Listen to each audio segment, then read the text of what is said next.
Welcome to this week's episode of the Montpelier Happy Hour, beautiful people. This is the show where we talk about how everything in Montpelier shakes out for the rest of us. I am your host, Olga Peters, and if you're listening to one of our audio versions, you're listening on WVEW 107.7 LP Brattleboro, your community radio station. And if you're listening to us on video or watching us on video, you will probably see that unfortunately my co-host and regular contributor Emily Kornheiser is not here today because she had something she needed to take care of for her legislative work. But send her good thoughts and she will be back next week. I believe we'll be speaking with the Secretary of State. So thank you for being here. Welcome. And I want to welcome to the show for today's conversation, Shari, who is an advocate with the Women's Freedom Center. And the Women's Freedom Center is our local domestic and sexual violence organization. It serves people of all genders in Windham and southern Windsor counties. Just for anyone watching the video, you may notice that Shari has a logo on the screen instead of her image, and that is because for advocate safety, they don't appear on camera or use their last name. So if you were wondering why that is why that is.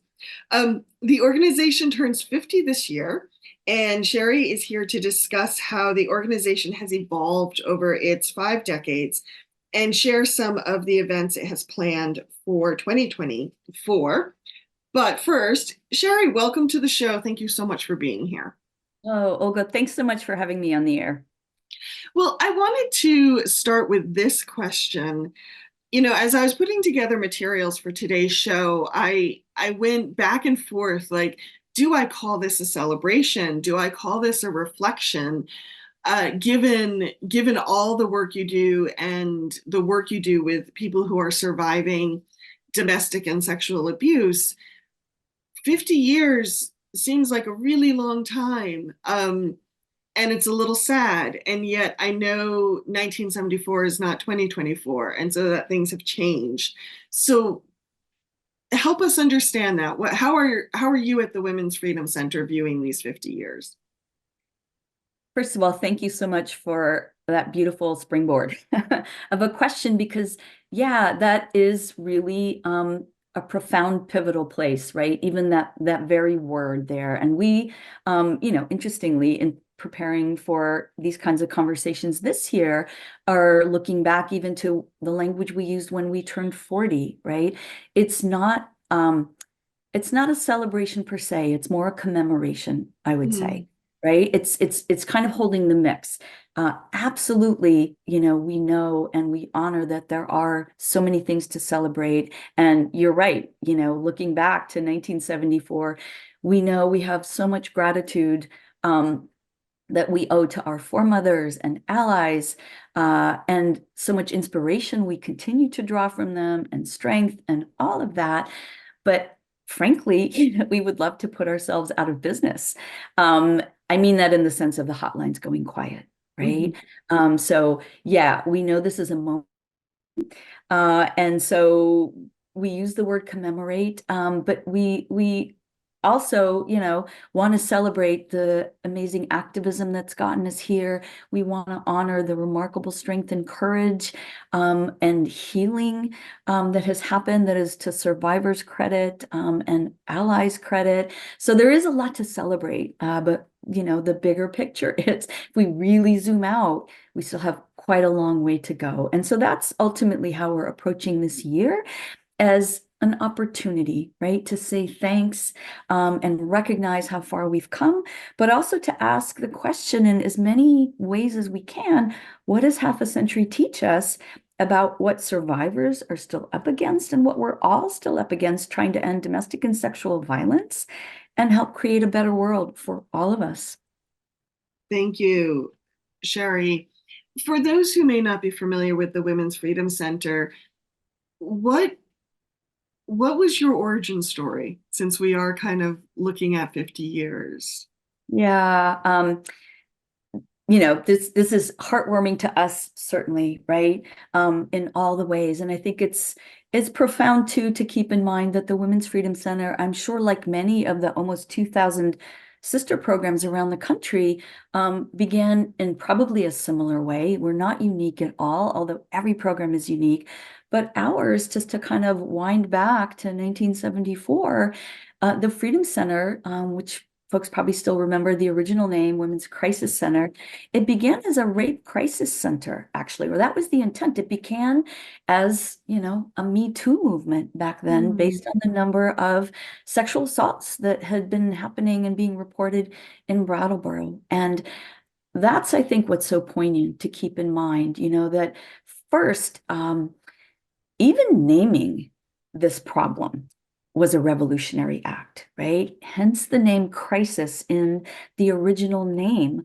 It was still revolutionary to come out of homes and share this with anybody out in the community. And here we are on various platforms, right? And hooray for that. But that's, again, that's sort of the reminder. It just sort of underscores how far we come, because initially those first foremothers had to break this vast historic silence. Mm. Countless generations before had experienced domestic and sexual violence, and there was maybe no one to tell, right? Likely no one to tell. And they likely had nowhere to go from that, let's say, intimate partner relationship. And so that might have been their whole biography was determined in many ways, that they had nowhere to go and stayed and had no place to go from that. So it's, an overused word, but I think it's applicable here. It's pretty epic, that they came and put that out there. And so it literally went from the homes out into the streets, from, vigils into the news, all of that. That's so profound. And, I get chills sometimes thinking about that, what it took. So I'm going to pause there because I would love to hear your thoughts about that. Well, you know what it brings me back to is a conversation we had on another radio show. Might have been for the 40th anniversary, but we were talking about society and how society changes. And you said something really beautiful about the pendulum swinging, that when a society is going through a change, the pendulum might be up here, that total silence. And Mhm. then it might have to swing over here. And then eventually, when the change is complete, the pendulum has reached equilibrium. And that can take decades Mhm. or generations even. And I go back to that thought a lot because sometimes it can feel like change is not happening, or it's happening in a direction that we'd rather it didn't go. And I have to admit that has given me a lot of trust and faith over the years when I'm sitting there biting my fingernails. But for you, when you think of that thought of that pendulum swinging, do you have any sense on where it might be in its trajectory? Mm. I think that we we could look at any social justice movement, right? Or I would say any really long work in progress. Um, it builds on some kind of vision and revision anyway, that back and forth, the pendulum on the promising note, right? Because um, as that pendulum swings, we also face, and I would say in this movement, a surprising level of backlash, right? Hmm. And that's the pendulum swinging, and we see it in our culture. We see it where we are now, and not just in this social justice movement, but in so many social justice movements. And so appreciate what you said earlier, in terms of it taking generations, yeah, centuries, right? Look at the work for racial justice, right? We have come such a long way. And we can see based on the backlash, we still have a long, long way to go.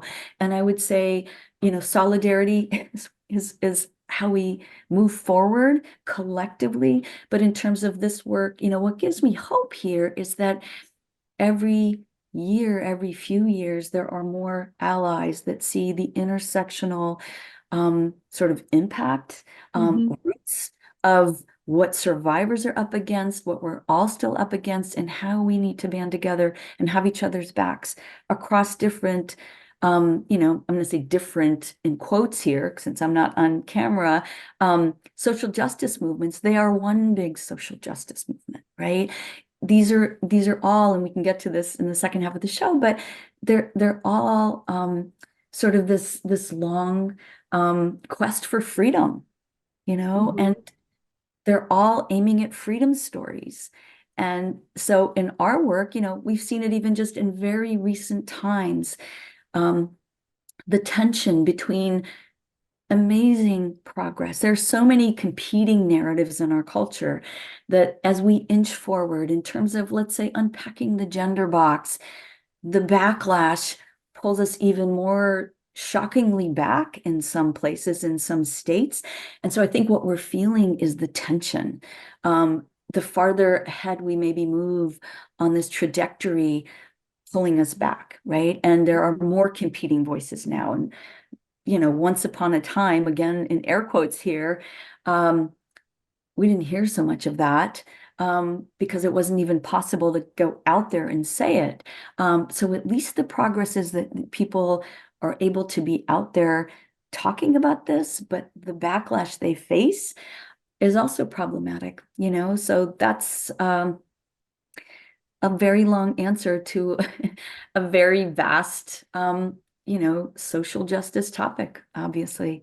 50 years of the Freedom Center, but how many centuries, millennia of patriarchy, So Mm-hmm. we have to kind of keep if the farther out we zoom on the timeline can help give us some perspective, Mm-hmm. backlash, power does not hand the reins over without the fight.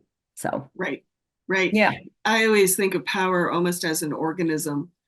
And you know how an organism, its immune system goes crazy if it feels threatened and it starts attacking just like an immune system might. That's I would say that is such a brilliant analogy, right? Like the overcorrect, and I would say in terms of social justice movements, keeping in mind that it was whether you're talking about patriarchy or white supremacy, it was an illegitimate power to begin with. And so mm-hmm. the reaction and overreaction is to holding on to what was illegitimate power to begin with, because there may be power dynamics in all kinds of ways. So it isn't strictly power. I would say it's the abuse of power. That's whether that's in an intimate partner relationship or zooming out in the culture systemically, it's that abuse of power. It's that willingness to just keep a bias alive and, benefit from it. Mm-hmm. Thank you. uh, I'll share this for what it's worth.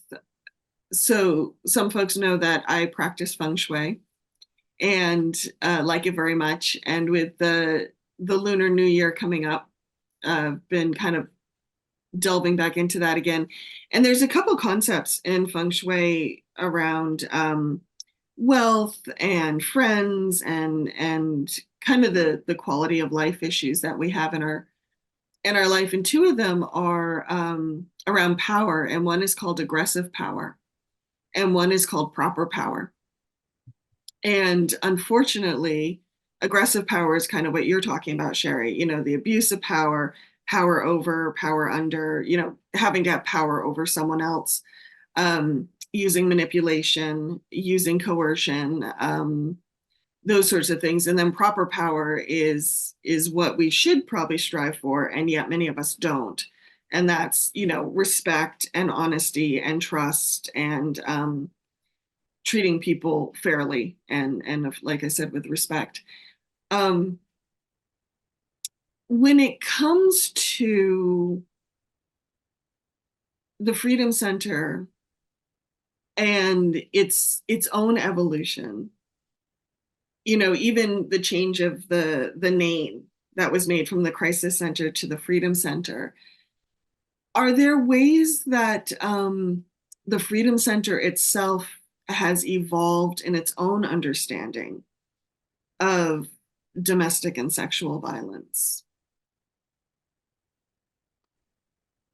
I would say yes, hopefully, right? For sure. And going back to even how you framed the question, one of the first places we began with that. I mean, it's an ongoing evolution, as we talked about, right? The pendulum swinging, learning to see and listening, I would say, listening to survivors, right? We work from the central point that survivors are the experts in their own lives. And so, always just hearing their sort of wisdom and ideas and what they're willing to share informs us in the work. But getting back to sort of language, you know, recognizing that language has power and the way we think about something, what we call something, has an enormous ripple effect in terms of how it's understood in the culture, how it's treated in the culture. And, we certainly in the name change, that was a huge part of it. And not everybody was in favor of that name change initially, right? That was some of the most, and a lot of that conversation predates my time at the Freedom Center even.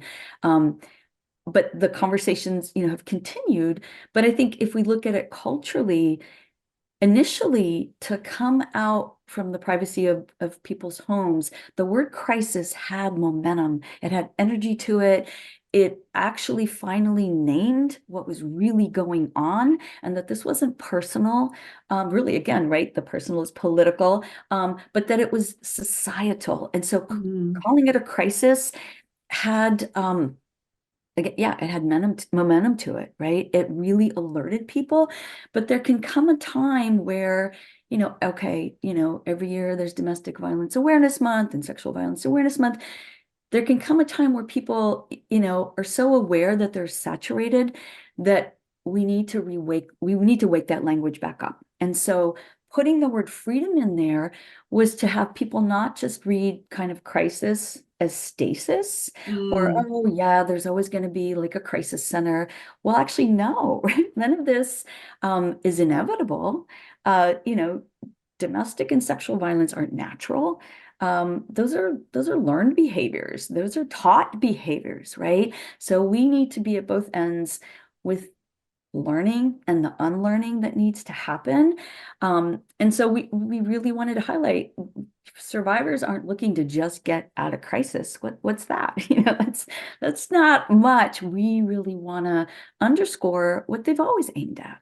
What every human deserves, and that's freedom. And so to have it not just kind of plateau in this kind of crisis center place, we had to bring momentum back to the language and the very collective we. And again, predating even my time at the Freedom Center. And I have so much appreciation for that spirit that the Freedom Center operates in, that we examine sort of how we approach things. And we know we don't have it all figured out, right? And that we need to, and the culture adapts. What survivors are up against, it's challenging because in some ways what survivors are up against, there are many, many different options for them now. Hooray. And yet there's still some age-old thinking that they're up against, and that's what's difficult. And new challenges, right? I mean, social media, etc. Just our culture is so different. So we have to try to stay nimble and humble and listen to what's happening and bring in new voices, and right? Mhm. I would love to hear more about, because you've mentioned backlash Mhm. at the beginning of the show, and just now you talk about some of the age-old thinking. I would love to hear some examples of that. Oh my goodness. That could fill the entire show, but we won't let it. I think as I just mentioned, especially in terms of the supports that are still available, that are now available to survivors. And I don't just mean programs, I mean Mhm. other awesome humans in their lives, friends and family. There's definitely more support to help survivors get out, to help survivors try to heal. That's a long journey. But I think some of the most pressing questions still haven't changed in our culture, right? What will it take to create a culture where violence is no longer tolerated? That's a biggie. Um, and certainly in the wake of Me Too, what is our culture? Why does our culture still struggle with consent and Mhm. unwanted sexual behavior? Right? The question marks just kind of ripple out there. Like there's a lot that as I said, we're still up against with the competing narratives.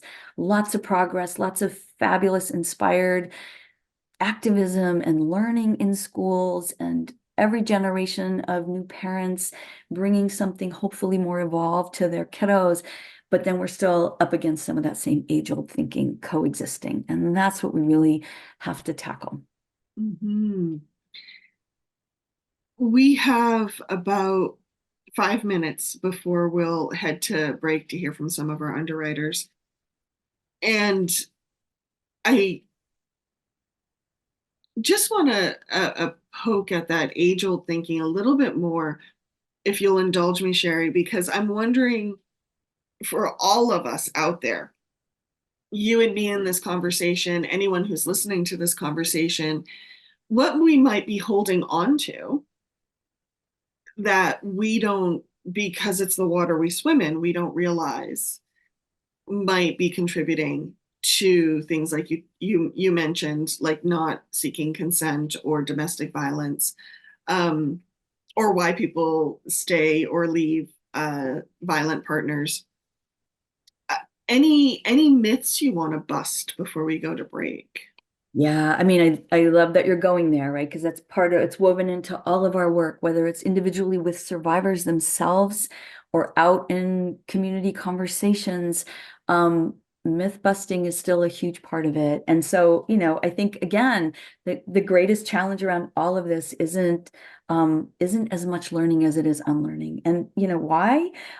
Because violence starts in the mind, Mhm. in the mindset, in the attitudes, in the sense of entitlement that feed these epidemics, And I'd say ultimately what we have to get to the root of is this legacy of gender that we Mhm. are all inherited as human beings, right? Um, Everywhere on earth, right? That really still serves the same old agenda. And, here we are at 50, but that's what we have to uproot, I think, because it keeps replicating the same social traumas. And so, super quickly, here we are now with way more support to help the individual survivor get out. Hooray, we want that. And if that partner decides to partner again, and if their next partner is healthy, they're never going to have domestic violence in their lives again because they're not bringing that to the table. It's impossible. The victim doesn't cause the person causing harm, but it's a serial behavior, right? And so that abusive person is then going to go on. Almost inevitably, unless there's a lot of deep soul searching and change to unlearn, to harm the next and the next and the next partner, right? That's Mhm. why we still have the statistics we have. It's not that most, let's say, again, we work with all genders, but it's not that most men are harming their partners. They're not. It's the ones who are, if it's a straight couple, or even I'd say, again, we work with same-sex partners as well. It's that the ones who are doing it to pretty much every partner they're with, unless they do some deep soul searching and some real unpacking and unlearning and are held accountable. And there's a course correct, not just from that survivor getting away, but from the culture Mhm. demanding, accountability from that person. So that's what we're up against, right? And way back, that same person, it maybe was a 1-to-1 ratio because their one initial partner had nowhere to go through their lifespan. But now, they abusive humans, and I'd say mostly again, we see men as the abusers in these contexts because we work with their female partners, but across the spectrum, they don't tend to stay single super long. It's not uncommon that we have worked or maybe are working with several partners of the same person. Mm. And if the shorter their relationships get because that person, their current partner is like, I'm out of here. I'm done with this. If they're already on to the next person at that point because they need someone in that quote less than me position, we now have more people impacted by the same abusive partner because the root we have not yet as a culture been able to uproot that thinking. And so I really appreciate you starting with those myths because it really, again, that violence starts in the mind. And Mhm. that's why we try to embrace both the learning and the unlearning ends of this social justice conversation.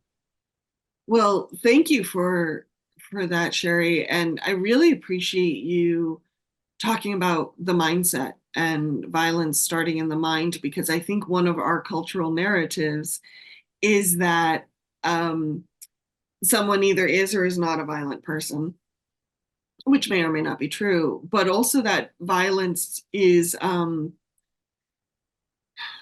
like comes out of nowhere or it's a force or it's a breaking point. We don't tend to talk about it as starting in our own minds. Yeah. Um, Yeah, and I think, one of the myths that's still out there and perpetuated in large part by abusers themselves, and any of us may hold this myth, the survivor may stay in a relationship way longer and suffer way longer if they have been taught the myth and internalized it, right? It is really an inside job to liberate ourselves from these myths. And so, one of the myths that's out there is that the abusive person is just sort of temporarily out of control, or it's because of substances or mental illness or their bad childhood. Certainly, some of those factors can make the situation way more dangerous. There's no question, but they're not causal. They're mm, not causal. It is a choice. And we have to really keep a laser focus on someone is choosing to behave that way because they think they can. Every once in a while, there's an abuser, person causing harm, that's maybe a way bigger threat to many people in their lives at the same time, to coworkers, to people out in public. But that is really not common. That is the exception. For the most part, they have just, in their mind, they're entitled to, behind closed doors, maybe harm their partner, maybe their kids, mm, right? That behind closed doors, this is how they can treat people, but they may be stellar community members. We right. hear all that, right? And that's what's so tricky to navigate. So that's one of the myths we really want to debunk, is that the abuser is not just temporarily out of control, it's the opposite. Mm, They are obsessed with staying in control. And that's why the risk level when the survivor tries to get out goes up, dramatically. It's because they're finally saying, I'm not going to live like this anymore. It's when they think they're losing control that they get more dangerous. So it's not that they're out of control. They're just obsessed with staying in it. Shari, thank you. We need to end there and head to break to hear from some of our underwriters here on WVEW 107.7 LP Brattleboro, your community radio station. But stay close. We will return in a moment. Welcome back to the second half of the Montpelier Happy Hour here on WVEW 107.7 LP Brattleboro, your community radio station. If you're just joining us, I am your host and producer of the show, Olga Peters, and I'm speaking with Shari from the Women's Freedom Center today. Unfortunately, Emily had a conflict of her schedule and can't join us, but of course, stay tuned. She will be back next week.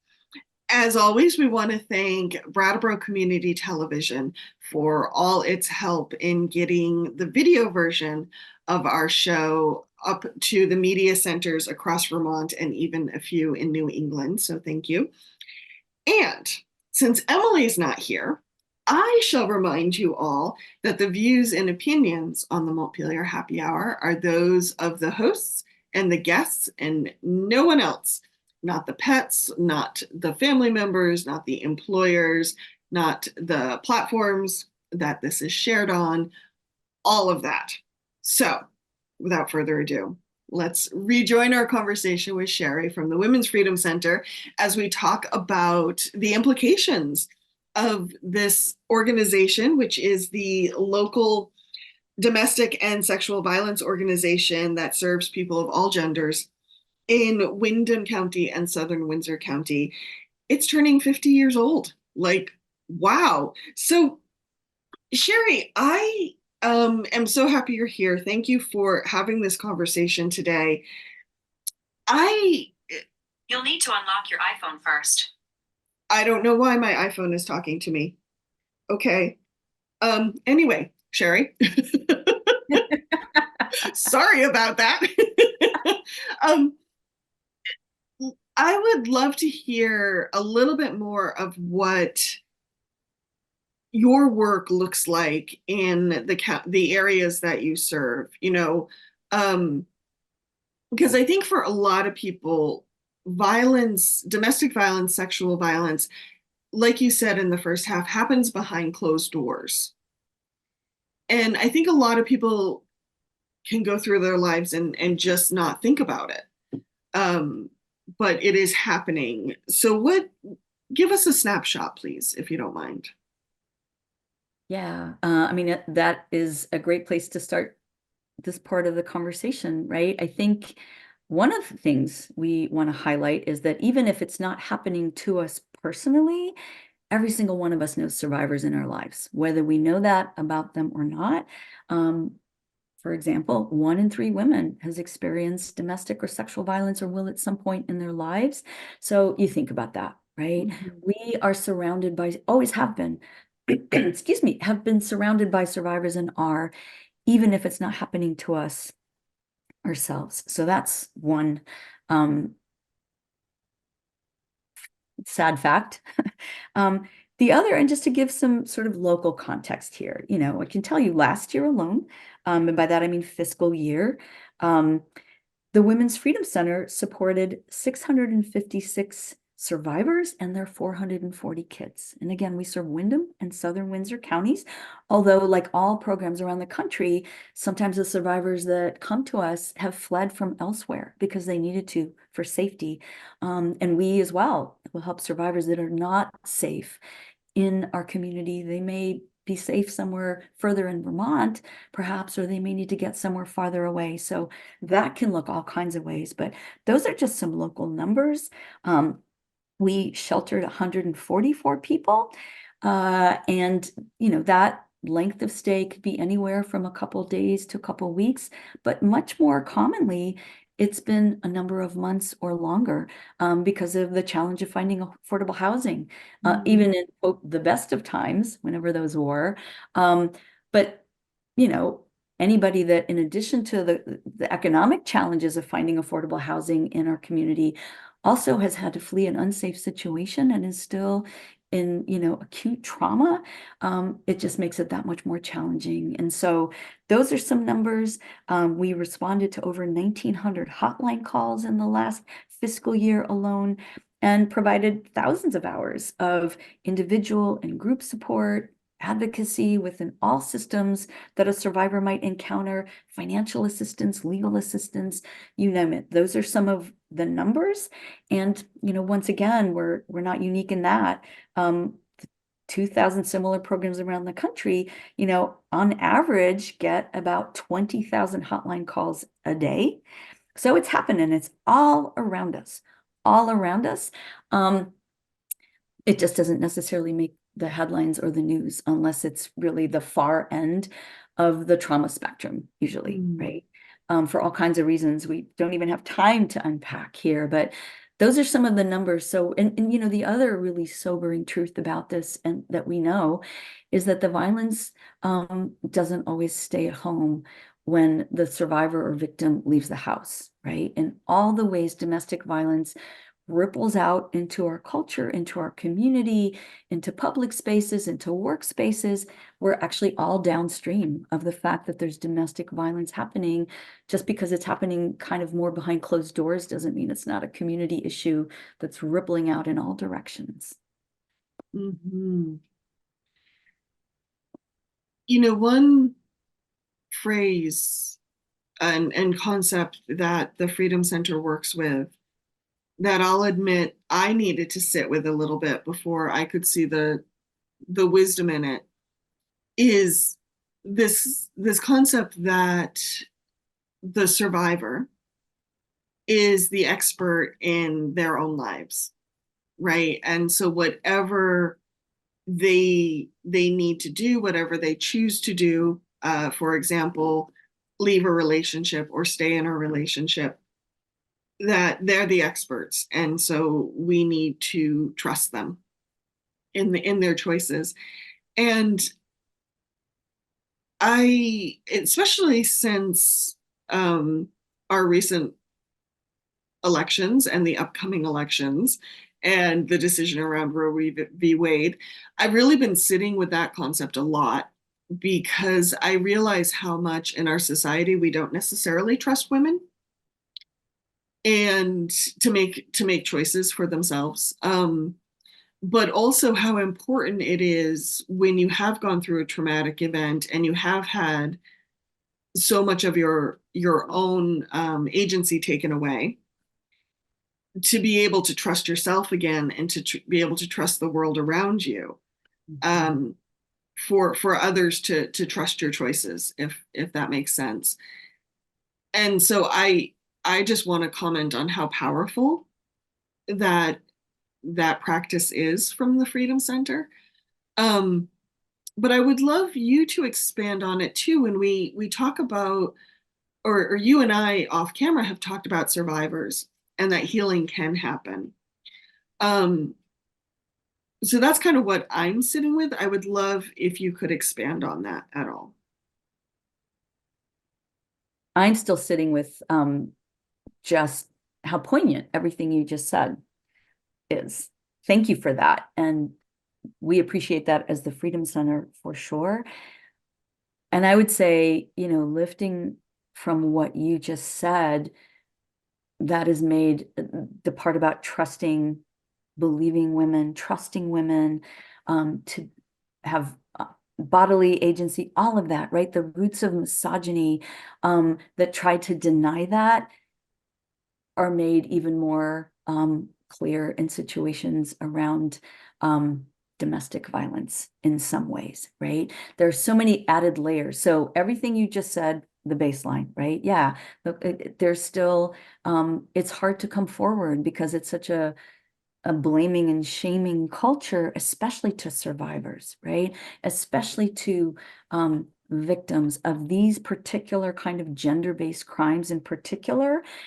Even the word victim has, gotten a cultural taint to it. So people don't want to, and hence, people often wanting to righteously claim, I'm a survivor, not a victim, because the culture is not often compassionate around somebody coming forward. But then in terms of gender, because of the credibility being questioned of when especially women come forward, but any survivor, there's that. But then you add the overlay of domestic violence and the quote, the sort of fallback sometimes from people of why don't they just leave? Why doesn't she just leave, right? Getting back to the root of what you mentioned.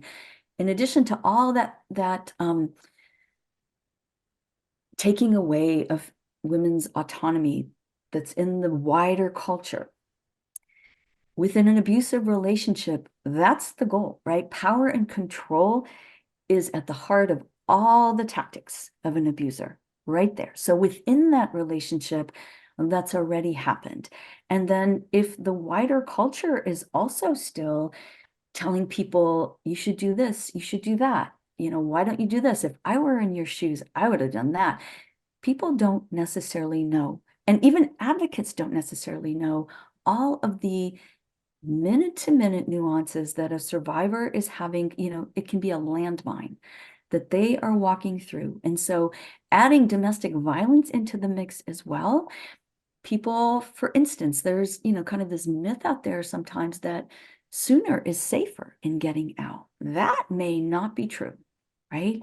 And so the survivor themselves, unless they have had hopefully support or been able to come up with a fairly, solid stepping stone as their next step out of their situation and aren't immediately about to get caught or found, biding their time a little bit longer for the better opportunity, the safer opportunity to actually land on a solid footing, can be safer. And we need to trust that. We need to trust from within that the survivor is the only one that has the inside view and knows the abuser intimately enough to say, you know what, it's going to need to wait for this particular day or time.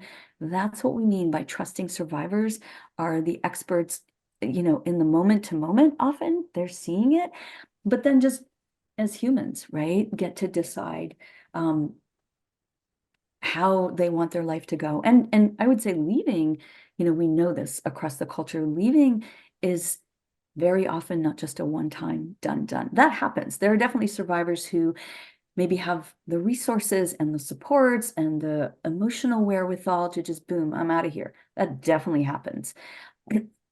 Kudos, right? But every survivor's healing journey is unique. And so for many survivors, it's a process, and there may be a few times of going back. And I think the average can be 7 times, right? And that could be they leave for the weekend and come back, and they are either sweet talk back in and they want to give it another try because this is their love and the father of their kids and all those things, right?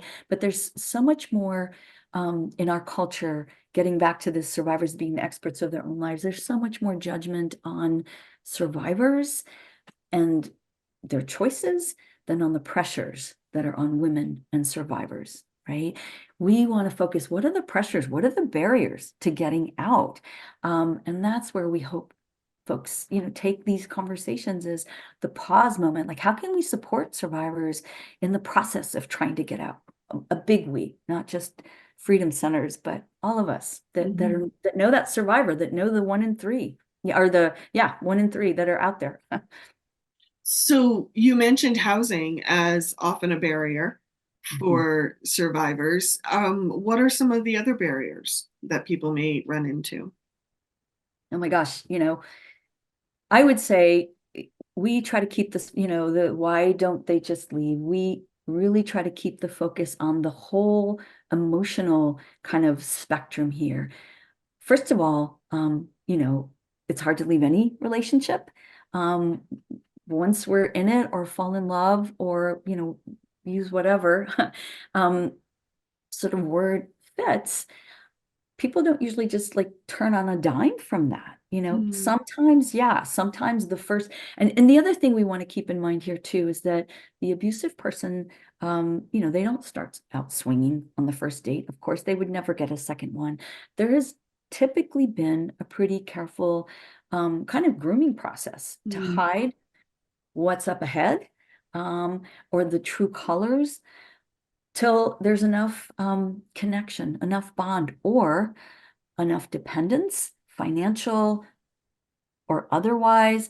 So that can be part of it. So resources, finances, supporting kids can be right there in the middle. The same challenges that anyone might face, especially if there are kids involved, can keep someone there. But so love, right, for sure. Like, that's one end of the spectrum.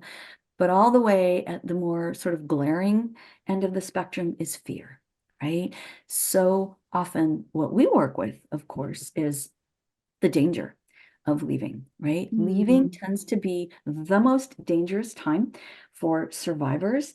And for good reason, people are afraid, right? Because again, the risk of homicide goes up enormously at that point in time. And so you think about the wide spectrum from fear, which is completely justified, fear, death threats, all of it that may be included, to love, and then everything in between. It's enormous. It's enormous. And yet, you know, again, spotlight being on just this healing is our superpower as humans, right? When we're able to get there, and the fact that people do, that's what we want to honor. By and large, survivors, if they have enough of the supports around them in their lives, lean toward healing and eventually try, and for the most part are able to eventually get out now in ways that maybe they weren't, not always, and there's no judgment, but you know, the curve bends towards healing and towards freedom for survivors. People, you know, they have other options. Eventually, many, not most, will get there. Mhm. So let's talk a little bit about healing. I know that some of the events coming up that the Freedom Center has planned throughout 2024 will be focusing on healing, but what else do you want the community to know about survivors and the healing process? Oh, you know, I can't tell you how many times I've even said individually to survivors one-on-one and in our support group, wow, I just wish that even, you know, keeping anonymity here, excuse me, that people in the community could hear what you just said, right? So much of the most remarkable wisdom that we hear comes from survivors themselves. Mm. Right. So if they, and we hope to make more occasions like this available to survivors. And, you know, everyone's healing journey is unique. We honor everyone's healing journey and the time it takes them to get to whatever feels like freedom for them if they're able to. So we honor that. And certainly activism is not part of everyone's choice for healing, their healing journey. Nor should it be, right? It really needs to be personal. But I will say certainly the most lasting reward of our work always comes from seeing survivors reclaim their lives again in whatever way, you know, and have a sense of joy and promise in their lives. Again, getting past just getting out of crisis, but getting to freedom. That's the best part of our job. And, you know, just the fact, like I said, you know, the fact that people do lean in that direction. And so one of the events that is very close to my heart here is this invitation for folks to join us in a year-long creative project. And, you know, we figured what better way to mark half a century of activism than to invite really expert testimony on this quest for freedom and healing and all these journeys that are different but pointing in the same direction. And so what we're creating or co-creating is a freedom banner. And the name of this project is Healing Happens. 50 years of freedom stories, what's yours? And it's an invitation for folks. It can be a few words, a few paragraphs if they want, anonymous or not, on paper or online, for folks to give a snapshot in whatever way it speaks to them to highlight some of their own unique healing journey on paper, again, as I said, or online. But and this is open to every survivor in our community who has ever experienced domestic or sexual violence, or sex trafficking. And we really welcome reflections across the decades. So that includes even adults who maybe grew up with domestic violence as kids, even if they did not live in Vermont.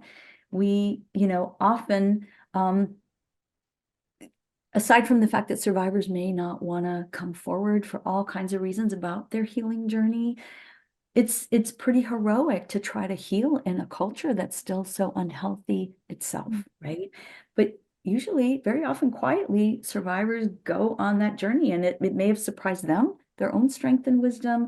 It's likely not public knowledge. And so, you know, as advocates, we get such a rare privilege to hear just so many brilliant, unforgettable stories over time, but survivors themselves don't often hear those stories from each other, or just see or hear how welcome, even life-changing, their own healing wisdom can be in our wider community. So we want to stitch some of their own words together. So we're creating this banner. where people can participate. It's going to start being public starting March. The painted backdrop for this is going to be a river because we want to highlight, well, obviously, trauma and the hard stuff, makes more of the news, but there's definitely a current of healing that flows through the community too. So we're using a painted river as a backdrop, and all of these various ways people participate. It's going to be added to this banner and then be available just as a public and private source of courage, really, for all of us. So that, I'm going to let you jump in there. So that's one of the projects. That's fantastic. And so that becomes public in March. And where will it be located so people can find it? Well, it'll begin growing visibly because we'll be taking submissions. We're already taking submissions now. The two places, eventually the two currents are going to be put together. But so Okay. Zephyr Design on Main Street in Brattleboro, and Experience Goods on Flat Street, again in Brattleboro. But we welcome submissions for this from across, our catchment area. And it'll, people can watch it grow in the beginning. So we welcome that. And any questions, let me just put it in here. For any of the things we talk about that are open to folks, by all means, give us a call. We can talk more about how you can get involved as a survivor, as a community member. Our office number is 802-257-7364. Be happy to talk with you more about that. Fantastic. Thank you. What are some of the other events you have coming up for 2024? Well, I'm glad you asked. So a little bit closer probably to the summer, we will have, and this is open for survivors and allies alike, a training that we call Uprise with an exclamation point as part of the name. And it's a standalone training, first and foremost, for community members that want to get sort of work on skills and have some support around how to be an empowered bystander. Be able to spot signs that somebody is maybe in trouble, whether that's domestic violence, sexual harassment, all of that, right? So it can be a standalone. There's, excuse me, there's no obligation, but it will, sorry, I'm gonna have to clear my throat a little bit here. There can be the option from that to become part of kind of an outreach collaborative and help us with our activism, with our education and outreach. So those are two things in the summer. Again, that's Uprise. It's, again, open to all genders. There will be some survivor gatherings to actually help with the healing banner. And those will be, hopefully super supportive with some music and food and advocates available. So people don't have to just sort of they'll start seeing these colorful boxes where they could just anonymously add some thoughts about their healing journey, but they can also join us and do those. So both of those. Then in the fall, in September, we're going to host, we know that this is a very, life-changing election year, to say the least, that we're up against. So building towards the fall, we are going to have a solidarity bonfire open to all. I would say all social justice activists, even from other kinds of causes, all united there. And that is to spotlight kind of, personal and collective healing power of just activism itself. It's never been easy to be an activist in our culture, but I think it's fair to say, like, this past stretch of years qualify as some of the toughest in our own lifetimes. And so that will be kind of a social justice booster shot maybe for all of us in the fall. And in October, and this is kind of the drum roll here, October is Domestic Violence Awareness Month, but it's also going to be where we unveil this completed freedom banner with whatever submissions we get, and we're going to have a fabulous, and this will be a celebration, right? A gala. And that's to celebrate the activism and our 50th anniversary, right? And so that is going to include a feminist costume contest. It's going to include some dancing. We're going to highlight kind of, this is what activists would have been dancing to in the 70s, in the 80s, right? We're going to really, that is going to be really upbeat and celebratory in October. And before the election, we'll also host a community-wide kind of conversation so that folks can jump in to this conversation you and I are having and weigh in on what do we still need to be doing as a culture, right?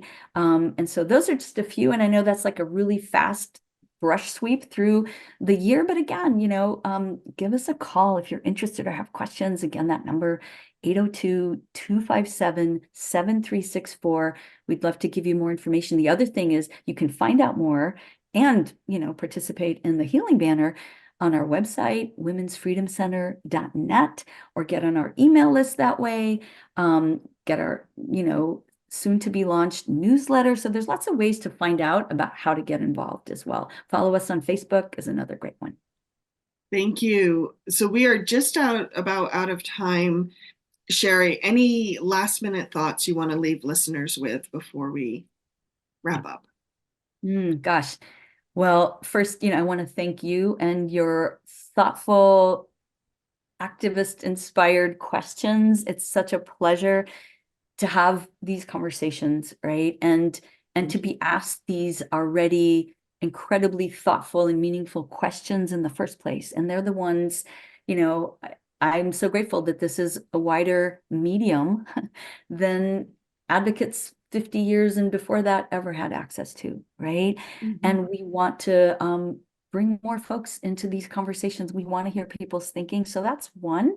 And then just underscore too, the Women's Freedom Center never could do this work alone. And thankfully, we never have over these 50 years plus, right? We're so grateful to this generous community. We also, for, creative folks out there, we are super grateful when you reach out to us.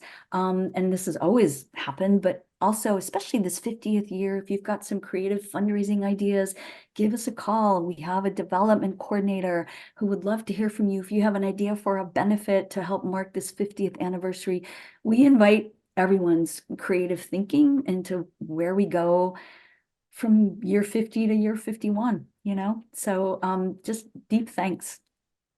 Thank you, Shari. Before we head out, I believe the Freedom Center also has a crisis hotline. Do you want to share that with folks? Absolutely. Thank you. So that is 802-254-6954. And that's 24/7, completely confidential. People don't have to give us their real names. We are available for individual safety planning and to have that conversation where we start with where that person is. Thank you, Shari, for joining us today and for sharing the work of the Women's Freedom Center and its commemorating of 50 years. Thank you, listeners, for tuning in today. As always, the Montpelier Happy Hour on WVEW 107.7 LP Brattleboro, your community radio station, airs Friday at 2 p.m. as well as rebroadcasted on Wednesday mornings. And you can find us wherever you subscribe to your podcasts. Have a great weekend, everybody.